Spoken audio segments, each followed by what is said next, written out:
Buenas tardes, profesor José Alberto Saavedra. Nuestro grupo hoy, conformado por María Fernanda Montalbán, Stephanie Muncha, Rubén Ordóñez, Johan Peláez y quien les habla, Ana Patricia Ponce, va a presentar el tema sobre el populismo económico en Venezuela. Bueno, voy a hablar sobre el primer capítulo. ¿Ya? Bueno, el capítulo 1. En este capítulo se tocará en el aspecto general del populismo económico en Venezuela, comenzando por su historia. Ya como sabemos, Venezuela es un país exportador de petróleo y exporta a todo nivel de Sudamérica y otros continentes. También conoceremos sus principales características y por último sus causas y consecuencias. ¿Ya? Bueno, su historia. El populismo es una fusión de ofertas desproporcionada por parte de gobiernos políticos. Este es el caso del país de Venezuela. Es uno de los más grandes exportadores de petróleo de Sudamérica, pues es su principal ingreso de ellos. Además, el gran problema surge cuando es usado de manera incorrecta. Este es el caso del expresidente Hugo Chávez, que con su habilidad de lograr el éxito político gastando el dinero en el petróleo, decide comprar a la gente de clase baja.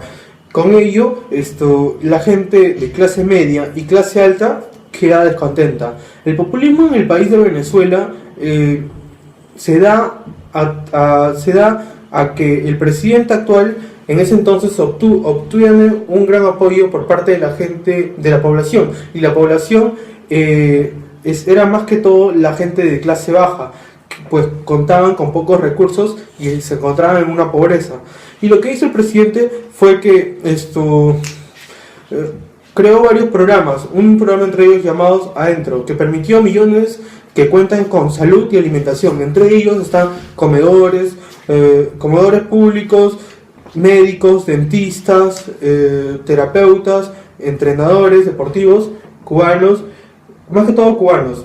El expresidente Hugo Chávez logró en ese entonces ganar casi el 60% de los votos de las elecciones de ese tiempo, y el programa que planteó ayudó a mucha gente a cambiar el estilo de vida.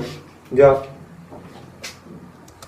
Características. Bueno, las características de una población populista es que si no cuentan con recursos económicos o políticos, en este gobierno recursos económicos, este gobierno partido político podría decaer en gastos políticos e ingresos ingresos públicos, y mucho más que eso, mucho más fuerte que eso, que es la inflación.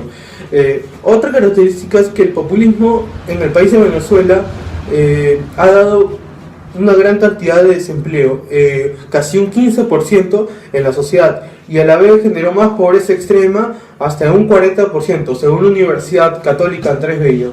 Es decir, lo que causó esto es que este país no genera ingresos, más bien el país de lo que está avanzando se quede estancado y no progrese como debe ser. Ya. Bueno, voy a hablarles sobre las causas y efectos. Lo que causó que el presidente tenga el poder autoritario, que tenga todo el poder y lo maneja a su antojo, para manejar todo, ya que toda la población, casi la mayoría, se encontraba en pobreza. Por ello, dependían del Estado y del poder que tenía en ese entonces el presidente. Además, esto causó que la oposición, es decir, la mayoría de la gente de clase media y clase alta, sean debilitada tras el referendo. Muchos de ellos pensaban que en el voto estaba amañado. Sin embargo, en este país, donde la mayor tasa de población se encuentra en la clase baja, decidió permanecerse o seguir saliendo adelante. Además, causó que muchas personas de la población salieron de la pobreza extrema en la que se encontraban y así seguir adelante. Gracias. Le doy el paso. Es determinada como una rama de la política económica que determina el presupuesto de un país y de todos sus relacionados gastos públicos, impuestos, además del control para mantener y asegurar la estabilidad económica del mismo. A raíz de las crisis que surgieron estos últimos años, Venezuela se ha desarrollado un incremento de inflación. De acuerdo a los datos mostrados por el Banco Central de Venezuela, el Índice Nacional de Precios del Consumidor durante el año 2015 en Venezuela obtuvo una de las inflaciones más altas de toda Latinoamérica con respecto a sus últimas décadas de vida republicana, trayendo consigo muchos problemas como a las poblaciones, a la economía y la disminución sistemática del precio del petróleo. Como segundo subcapítulo llamado El petróleo y el presupuesto del país, se puede saber que la economía de Venezuela va ligada a la producción de petróleo, ya que en este país abunda este gran recurso, consiguiendo que países del primer mundo hasta el país de los terceros mundos recurran a este país para la adquisición del petróleo, que es en la actualidad un recurso muy famoso y muy querido para la explotación de esos recursos. Además, la adquisición del petróleo por los países hace posible que exista un ingreso monetario al país, ayudando a su economía y el desarrollo de la misma. Además, se puede apreciar el porcentaje de Producto Bruto Interno por cada sector económico, que observaremos que el porcentaje del PBI no es tan elevado como el del petróleo. Es por ello que la CIA de Central Intelligence Agency sustenta que Venezuela sigue dependiendo del ingreso del petróleo, que representa casi todos sus ingresos de exportación y casi la mitad de los ingresos del gobierno altamente. El país cerró el año pasado con un estimado de contratación del 10% de su Producto Bruto Interno, a 275% de inflación, la escasez generalizada de bienes de consumo y la disminución de las reservas internacionales del Banco Central. El Fondo Monetario Internacional prevé que el PBI se contraerá un 8% en 2016 y la inflación puede llegar a un 7,20%. Ahí me toca hablar sobre lo que es la inflación y los controles de precios. La inflación en Venezuela está determinada por distintos factores, tales como la estructura de mercados en oferta y demanda de los bienes y servicios, la política de gastos y déficit fiscal, que corresponde al nivel de liquidez monetario, tasas de interés y estructura de costos, y los márgenes de ganancia, y por último las expectativas macroeconómicas. La inflación es conocida como el aumento generalizado de los precios de los bienes transados según la economía. Es una de las variables económicas más importantes y esta tiene que ser controlada para que así garantizar el ingreso real de la población y la competitividad de los productos en el mercado nacional e internacional. Por eso es que se debe de combatir. Durante el periodo de 1974 hasta 1978, la inflación fue baja en promedio a un 8.4%, mientras que el crecimiento económico promedio se redujo al 4%. El boom petrolero dispuso el gobierno de abundantes recursos con los que intentó dominar la inflación, con controles de precio y otorgamiento de subsidios. Pero por la estructura de mercado, oligopólicos y monopólicos, la corrupción y el despilfarro, no se logró bajar el ritmo de crecimiento de los precios debido a las fuertes presiones de demanda producto de política fiscal y monetarias expansivas. El periodo de alta inflación fue el año de 1979 a 1998. En este periodo de inflación promedio fue de 36.7% y la desaceleración de la actividad económica creció apenas 1.3% interanual. Durante la primera década se diagnosticó que la economía estaba sobrecalentada y había que enfriarla con políticas económicas restrictivas, lo que originó la estanflación, es decir, el estancamiento de la inflación.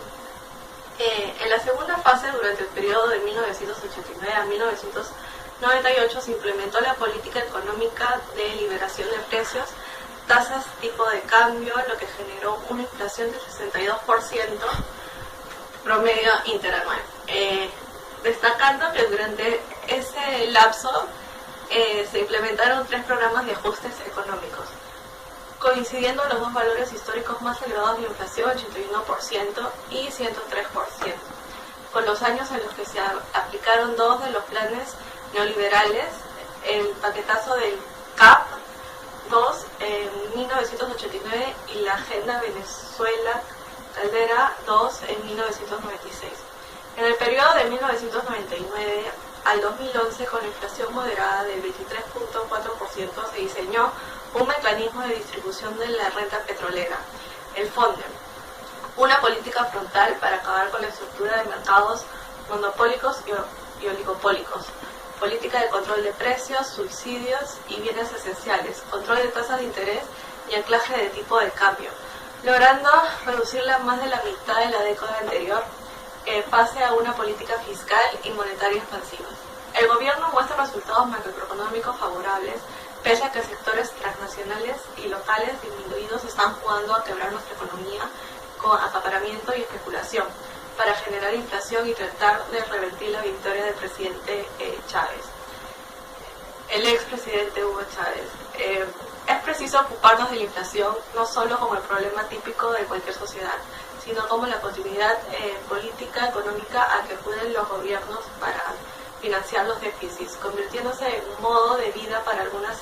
La inflación se ha convertido en un modo de vida, o al menos eso es lo que han hecho ver los políticos y economistas, quienes asumen a la inflación como un proceso inevitable, es un mal necesario. Hoy el Estado tiene diferentes vías de obtener ingresos y financiamientos. Lo normal que se financie mediante impuestos a sus ciudadanos. Tales impuestos tienen el fin de mantener en pie el rol de Estado, su cuerpo y andamiaje burocrático. Otros estados se hacen dueños de actividades principales de la economía por gracia divina y autoridad máxima, y en nombre del pueblo se hacen únicos poseedores de empresas y derechos de explotación, producción y comercialización de recursos estratégicos. En este caso, el petróleo, aunque la autoridad del Estado abarca mucho más, siendo dueño y único autorizado para ejercer esta actividad, obtiene sus mayores recursos por esta vía. Existe otro comodín fabuloso para el financiamiento de los estados, que es la emisión de la deuda. Si se requiere acceder a un financiamiento a largo plazo y con menores costos políticos basados en su percepción de la economía y en trasladar un costo de endeudamiento a otros gobernantes y otras generaciones, el Estado puede incrementar sus ingresos con la emisión de deuda.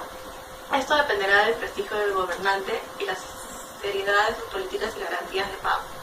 Ahora, para hablar sobre los controles de precio, estos son regulaciones gubernamentales establecidas para fijar los precios de los bienes. Para que los controles de precios cumplan los objetivos perseguidos por la autoridad, esto debe regular directamente la demanda o la oferta del bien, para que el precio fijado no produzca excesos de la oferta o la demanda. Con este fin, puede adoptar medidas complementarias, como formar reservas del bien, de manera que si el precio fijado se produce en exceso de demanda, sea satisfecho usando la reserva. Y cuando existe un exceso de oferta, el excedente sea comprobado por el organismo que maneja las reservas.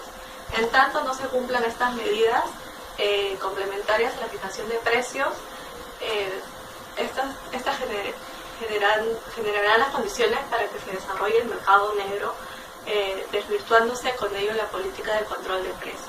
Gracias. Sobre el impacto del socialismo en Venezuela. Bueno, básicamente la economía de Venezuela se centraba en la explotación del petróleo y la exportación del petróleo. Bueno, en el 2007, cuando el presidente Chávez, aún vivo, se declaró socialista, empezó a expropiar, digamos, o no esa era su palabra, las empresas transnacionales que se encontraban dentro de ese país. El socialismo en este caso, en esta república, influye de una manera negativa, ya que al momento de que Chávez empezó a desarrollar una política socialista, empezó a distribuir dinero a las personas, crear empresas, brindar facilidades como préstamos, generando así al poco tiempo un endeudamiento tanto internacional como nacional. Las empresas que crearon al final tuvieron que ser nacionalizadas, y así se generó un déficit en la economía venezolana. Ahora, con la caída del petróleo, o sea, con la caída de Chávez y ahora el actual presidente Maduro, el petróleo ya no es la principal economía de Venezuela. Esto ha generado dentro de la República de Venezuela, como todos lo sabemos, escasez de comida, escasez de productos básicos como es el papel higiénico, productos alimentarios. Venezuela no solamente se centraba en la economía del petróleo, sino también en la agroeconomía. Sin embargo, como dije anteriormente, El régimen socialista que generó Chávez generó un déficit dentro de la economía venezolana, trayéndola así hacia un déficit de pérdida dentro de la economía. Aquí podemos observar que el socialismo no siempre es bueno, y en casos extremos como lo fue Chávez, podemos ver las consecuencias de este cambio gubernamental. Conclusiones. Venezuela actualmente está inmersa en una crisis política, social, económica sin precedentes. Todo esto ocasionado por políticas públicas que lo único que han logrado es ocasionar mayores índices de pobreza, violencia y fricción entre los distintos grupos pertenecientes a dicha sociedad. Un orden inconstitucional que no protege los derechos de la propiedad, el ejercicio del poder altamente discrecional y que otorga los privilegios de unos sobre otros es lo que está causando hoy día y lo que se conoce como corrupción y la verdadera explotación de hombre por hombre. Venezuela hoy tiene sed de libertad. Lo que requiere Venezuela es una democracia liberal, con una fuerte economía de mercado, donde las personas puedan alcanzar sus propios sueños colaborando con el prójimo, siempre buscando una mejor calidad de vida y sabiendo llevar una adecuada economía que vaya de acuerdo con el país en el que se encuentran. Este es el reto de la actual Venezuela que se han propuesto y esperan algún día y anhelan cumplir. Gracias.